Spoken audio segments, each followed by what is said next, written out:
Assalamualaikum warahmatullahi wabarakatuh. Assalatu wassalamu ala asrofil anbiya'i wal mursalin wa ala alihi wa sahbihi ajmain amma ba'du.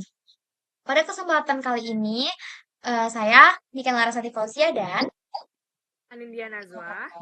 akan membahas mengenai mapan dulu baru menikah, kesiapan sebagai bentuk tanggung jawab sosial.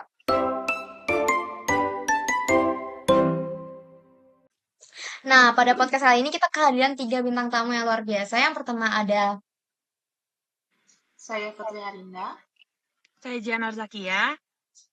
Saya Cinta Aulianeza. Oke, untuk selanjutnya kita akan langsung masuk ke pertanyaan pertama.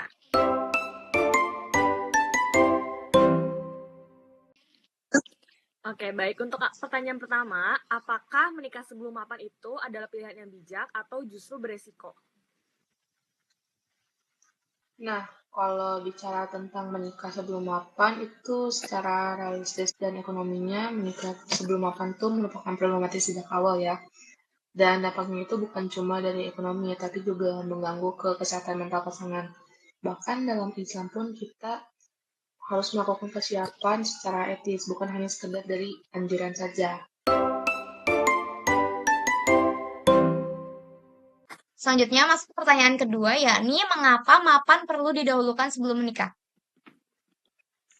Karena kan pernikahan itu kontrak sosial yang punya konsekuensi ekonominya itu besar. Karena kalau misalkan penghasilan kita nggak stabil, rumah tangga tuh rentan terhadap konflik. Bahkan dari data sosiologi menunjukkan kalau stres secara finansial itu merupakan pemicu utama perceraian.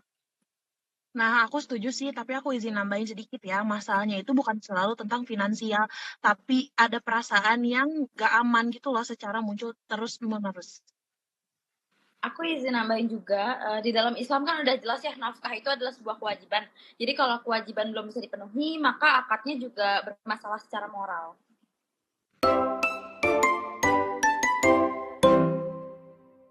Baik, untuk pertanyaan kedua, untuk dari sisi psikologis, apa dampaknya menikah saat sebelum mapan? Nah, itu tuh dampaknya tuh yang pertama tuh ada tekanan kronis. Jadi si pasangan hidup itu ngerasa dalam mode bertahan, jadi bukan mode bertumbuh.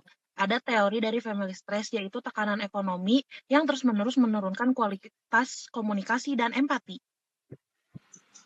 Nah, izin menambahkan, kadang perilaku tersebut yang disalahkan itu sering disalahkannya pasangan, bukan kondisi dari apa yang dialami oleh kita sendiri gitu. Terus juga kan hal ini sering banget diabaikan ya sama orang-orang. Padahal menurut Islam sendiri itu sakinah bukan sekedar halal. Kalau struktur hidupnya rapuh, sakinah juga jadi sulit tercapai.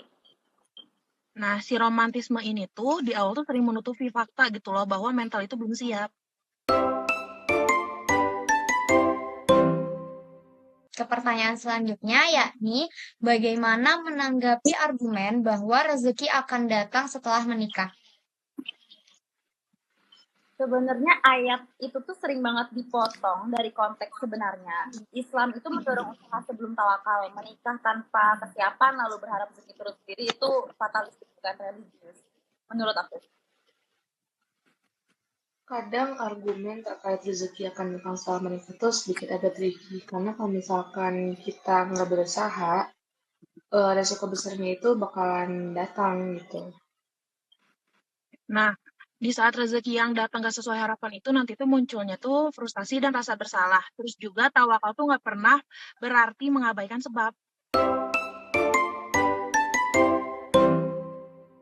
Lanjut ke pertanyaan berikutnya, apakah mapan itu standar elit yang memberatkan? Sebenarnya mapan tuh bukan standar juga ya, artinya mapan tuh sebuah keminimuman dan nggak jauh dari kemewahan. Artinya mapan itu kita bisa hidup mandiri tanpa bergantung dengan orang tua dan bergantung dengan orang tua dari pasangan kita.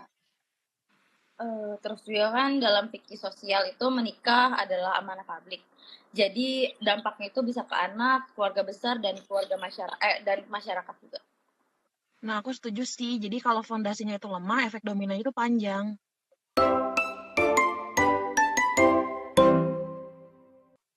Oke, baik. Jadi, apakah mapan dulu sebelum nikah itu adalah sikap yang benar? Ya, karena pernikahan itu tanggung jawab nyata. Karena kesiapan mental lahir dan stabilitas hidup, Islam mendahulukan amanah sebelum akad.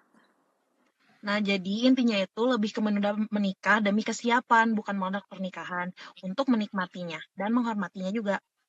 Baik, sekian terima kasih untuk ketiga speaker kita dan untuk kalau saya Anindya Naswa, kita sudahi podcast Mapan Dulu Baru Menikah, kesiapan sebagai bentuk tanggung jawab sosial dan wassalamualaikum warahmatullahi wabarakatuh. Waalaikumsalam. Terima Waalaikumsalam. kasih. Waalaikumsalam warahmatullahi wabarakatuh. Sarang heo.